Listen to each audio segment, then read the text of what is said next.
اور یہ اندھیرا شیطان کی دنیا میں کیسے داخل ہوا؟ جب اس نے بات کی نا رب سے، تو اس نے یہاں سے شروع کیا اور کہا قال انا خیر منہ، میں اس سے بہتر ہوں۔ یہ جو میں ہے نا اس کی انا، یہاں سے تاریکی کا سوئچ آن کر دیا اس نے۔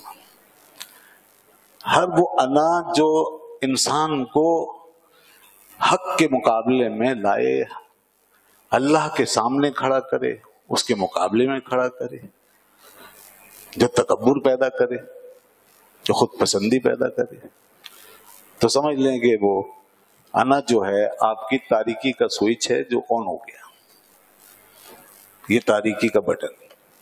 اب ظلمت ہی ظلمت ہے۔ ایسی انا جتنا اس میں آگے بڑھتا جائے گا اتنا انسان اندر سے ویران ہوتا جائے گا، بلکہ وحشی ہو جائے گا۔ ہاں، انا پرست آدمی سب سے بڑا وحشی ہوتا ہے۔ انا پرستی سب سے بڑی دشمنی ہے اپنے آپ سے اور ساری انسانیت سے۔ اور شیطان نے اپنا آغاز، اپنی بات کا آغاز اسی سے کیا، انا۔ تو انانیت اور خودی جو ہے اس میں فرق ہے، یہ سمجھ لیجئے۔ ایک انانیت ہوتی ہے اور ایک خودی ہوتی ہے۔ یہاں ہم انانیت کی بات کر رہے ہیں، اور اقبال نے جو فلسفہ سمجھایا ہے وہ ہے خودی کا فلسفہ۔ تو خودی جو ہے وہ انانیت نہیں ہے، انانیت الگ چیز ہے اور خودی الگ چیز ہے۔ یوں سمجھیں کہ انانیت شیطانی ہوتی ہے اور خودی رحمانی ہوتی ہے۔ انانیت شیطان کی طرف سے ہے اور خودی رحمان کی طرف سے۔ انا جہاں ہوتی ہے وہاں سب سے پہلے خود پسندی داخل ہوتی ہے۔ انسان میں خود پسند، اپنے آپ کو انسان پسند کرنے لگتا ہے، اپنے آپ سے محبت کرنے لگتا ہے۔ یہ انا کی پہلی علامت ہے، جو اپنے اندر مشغول کر دے، جو اپنے اندر منہمک کر دے، اپنے آپ سے دلچسپی بڑھا دے، یہ انا ہے۔ اور خودی جو ہوتی ہے اس کی سب سے پہلی علامت خود شناسی ہے، کہ جہاں آدمی اپنے آپ کو پہچاننا شروع کر دے۔ ایک ہے چاہنا شروع کر دے، وہ انا ہے، اور ایک ہے پہچاننا شروع کر دے، یہ خودی ہے، کہ اب اپنے آپ کو پہچان رہے ہیں، سیلف ریکگنائزیشن کر رہے ہیں، یہ اپنی بارے میں جاننا۔ تو یہ ہے وہ انا میں سیلف جسٹیفیکیشن زیادہ ہوتی ہے اور خودی کے اندر پہچان زیادہ ہوتی ہے، سیلف ریکگنائزیشن ہوتی ہے۔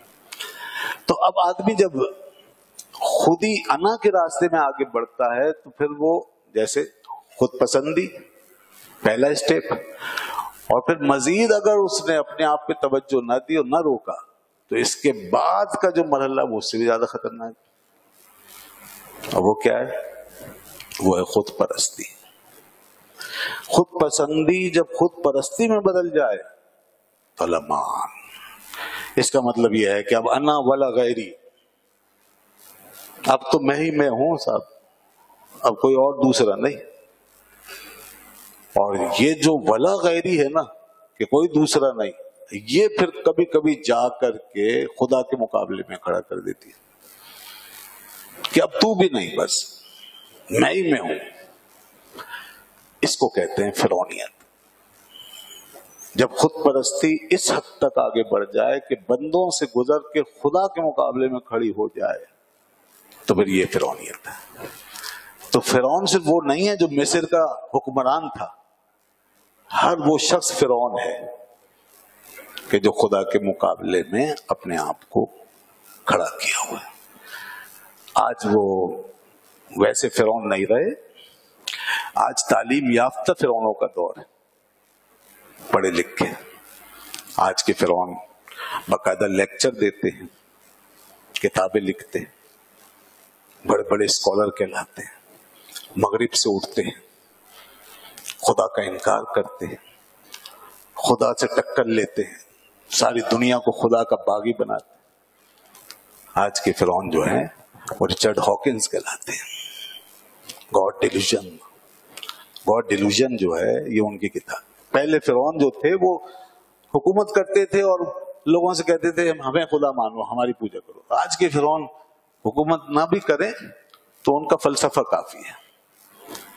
ہم ان فرعونوں سے تو نفرت کرتے ہیں جو حکومت کر کے گئے، انہوں نے لوگ اپنا غلام بنایا اور اپنے آپ کو خدا کہلایا، مگر ان فرعونوں کو نہیں پہچانتے کہ جو دن رات خدا کے خلاف عالم بغاوت بلند کیے ہوئے۔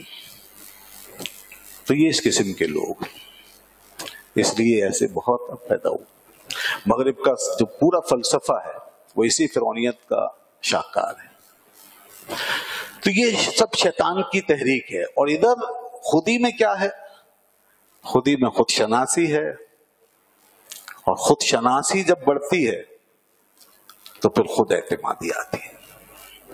جب آپ اپنے آپ کو پہچان لیتے ہیں تو پھر آپ کے اندر خود اعتمادی آ جاتی ہے، اور وہ جو احساس کمتری ہوتا ہے اور انسان کے اندر کمپلیکس ہوتا ہے وہ پہ نکل جاتا ہے، سیلف کانفیڈنٹ ہو جاتا ہے۔ یہ تکبر نہیں ہے، یہ اس کی بنیاد خود ہی سے اٹھی ہے، لہذا یہ ایک مثبت ویو ہے، پازیٹو ویو ہے جس میں آپ سفر کر رہے ہیں۔ یہ نور کا سفر ہے، خود اعتمادی ہے۔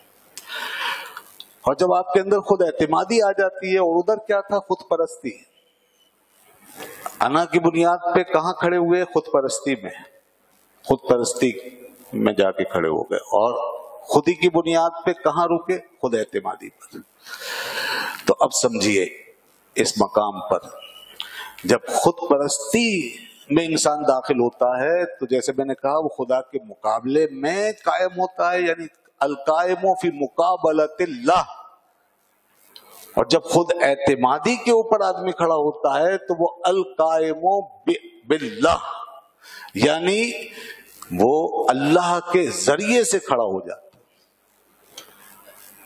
جو خود پرستی میں مبتلا ہوا وہ خدا کے مقابلے میں کھڑا ہے، اور جو خود اعتمادی کے ساتھ کھڑا ہے وہ خدا کے ذریعے سے کھڑا ہے۔ تو خودی کا نتیجہ ہے خدا کے ذریعے سے کھڑے ہو جانا، اور انا کا نتیجہ ہے خدا کے مقابلے میں اڑ جانا۔ تو یہاں پر جو دو کردار ہیں، ایک ہے شیطان کا کردار، ابلیس کا کردار، دوسرا ہے آدم کا کردار۔ تو ابلیس کا جو کردار ہے وہ ہے خدا کے مقابلے میں کھڑے ہو جانے والا کردار، اور آدم کا جو کردار ہے وہ ہے خدا کے ذریعے سے کھڑے ہو جانے والا کردار۔ تو آدم خدا کے ذریعے سے کھڑے ہوئے، اور جب خدا کے ذریعے کھڑے ہوئے تو جو خدا کے مقابلے میں کھڑا ہوا اس کے لیے فرمایا فخرج منہا، کہ تو نکل جا یہاں سے، تو میرے مقابلے میں آیا لہذا تو نکل جا۔ فخرج منہا فإنک رجیم، تو مردود ہے۔ فإن علیک اللعنۃ الی یوم الدین، اور تجھ پر قیامت تک کے لیے لعنت ہے۔ اور وہ کردار جو خدا کے ذریعے کھڑا ہوا اس کے لیے فرمایا تو کھڑا رہے، اب سارا جہان تیرے آگے جھکے گا۔ تو اپنے فرشتوں سے فرمایا کہ اس کے آگے تم سب جھک جاؤ۔ لیکن اس کو نکال دیا اور مردود قرار دے دیا، اور اس کو کھڑا کر کے فرمایا اے آدم تم کھڑے ہو، اور اب یہ فرشتے یہ سب تمہیں سجدہ کریں گے۔ فرمایا اسجدوا لآدم، سب سجدے میں گر جاؤ۔ یہ ہے فرق دونوں کرداروں کا، بالکل واضح دو لائن ہیں یہ پوری انسانیت کے لیے۔ اب انسان کی مرضی ہے کہ ادھر چلے تو پھر نکالا جائے گا، اور ادھر چلے گا تو انشاءاللہ ساری دنیا کو ساتھ لے جائے گا، پوری دنیا اس کے آگے جھکی پڑی ہوگی۔ تو اس لیے دوستو ان چیزوں کو سمجھیے۔ اقبال نے جس خودی کی بات کی وہ یہ ہے، بعض لوگ اس فرق کو نہیں کرتے، اس لیے اقبال نے خودی کو دیکھے پھر وہاں پہنچایا نا کہ خودی کو کر بلند اتنا کہ ہر تقدیر سے پہلے خدا بندے سے خود پوچھے بتا تیری رضا کیا ہے۔ کہ اب ایسا کھڑا ہوا ہے، خدا کے ساتھ کھڑا ہے، خدا کی رحمت سے، خدا کے فضل سے، تو پھر اللہ خود پوچھتا ہے میرے بندے ٹھیک ہے تو مجھ تک آ گیا، اب بتا تیری رضا کیا ہے، جو تو چاہے گا وہ ہو جائے گا۔ یہ وہ مقام ہے، خودی کا مقام۔ اس لیے اقبال کہتا ہے دیکھو فرعونیت اور خودی کی بادشاہی میں فرق ہے۔ انا کی فرعونیت اور خودی کی بادشاہت، اس میں فرق ہے۔ انا کی فرعونیت جو ہے وہ سب جانتے ہیں، اور خودی کی جو بادشاہت ہے اس کے لیے کہتا ہے کہ یہ پیام دے گئی ہے مجھے یاد صبح گاہی کہ خودی کے عارفوں کا ہے مقام بادشاہی. یہ وہ بادشاہی ہے کہ جس کے لیے اللہ کی طرف سے پیام آتا ہے. ادھر فرعونیت زدہ بادشاہت خود اپنے نعرے لگواتی ہے، خود اپنا پروپیگنڈا کرتی ہے، خود شور مچاتی ہے اور خود ظلم و جبر کے ذریعے دنیا کو جھکاتی ہے. اور ادھر جو خدا کی طرف سے بادشاہی ملتی ہے تو اللہ تعالیٰ خود ساری دنیا اور اپنے سارے بندوں کے دلوں میں سور پھونکتا ہے کہ یہ بندہ ہے میرا جو تمہارا بادشاہ ہے، یہ ہے جو تمہارا آقا ہے، یہ ہے جو تمہارا میرا محبوب ہے تو تمہارا بھی محبوب ہے. تو یہ بادشاہت وہاں سے آتی ہے. اور ایک موقع پہ اقبال نے اس کو خوب سمجھایا ہے کہ دیکھو خدا کے ذریعے سے اپنے اعتماد پہ کھڑے ہونے والے، اپنے آپ کو پہچاننے والے، اپنی کیپیسٹی کو، اپنی صلاحیت کو، اپنے اسپیس کو سمجھیں.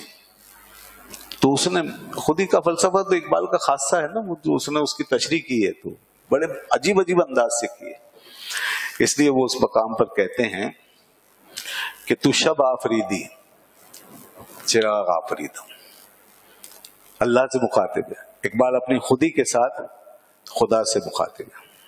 تو شب آفریدی چراغ آفریدم، تو نے رات پیدا کی میں نے چراغ بنا لیا. تو خدا ہے، تو نے اپنا کام کیا، پھر تو نے مجھے جو بنایا تو میں نے اپنا کام کیا. تیرے اندھیری رات میں میں نے چراغ جلا لیا. اور یوں میں نے بجائے اس کے کہ تھک کے بیٹھ جاتا اور اپنی موت آپ مر جاتا اور کوئی عزم اور کوئی ہمت نہ کرتا، تو اس کے بجائے میں نے یہ راستہ اپنایا کہ میں تیری دی ہوئی نعمت سے کھڑا کیوں نہ ہو جاؤں اور میں چراغ بنا کے تیری بنائی ہوئی رات میں اجالا کیوں نہ پھیلاؤں. تو شب آفریدی چراغ آفریدم، سفال آفریدی یا آغا آفریدم.